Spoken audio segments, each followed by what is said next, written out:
Olá galerinha do YouTube, aqui quem fala é o Vitor. E hoje estarei ensinando a vocês a como baixar Ace of Spades. É um jogo de FPS, tipo um Minecraft de FPS, né?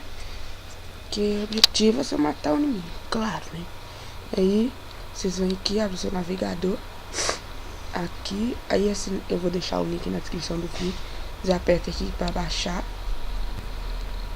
Aí vai baixar aqui. Nossa, diz que já é o quarto vídeo que eu tentando fazer.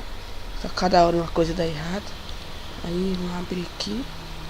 Eu apertei para abrir. Aí vai aparecer esse aqui. Vocês vão clicando no próximo passo.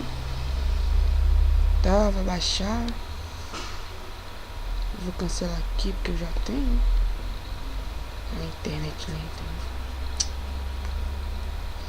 Fechar o programa. Tá, vamos. Que isso, tá?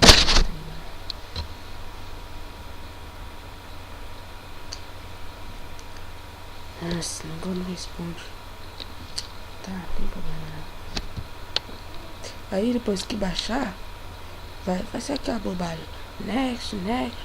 Tá. Aí vocês vêm aqui. Esse link eu vou deixar na descrição do vídeo.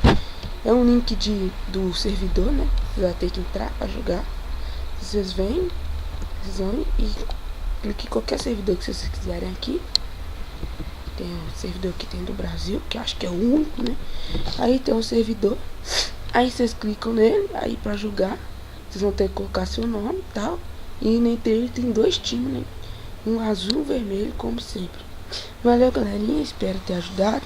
E eu queria que vocês dessem joinha, gostei, adicionasse seu favorito, se inscrevesse no canal também do TSC 1815 e do Natan Tutorial 9, que são meus parceiros. Muito obrigado, valeu.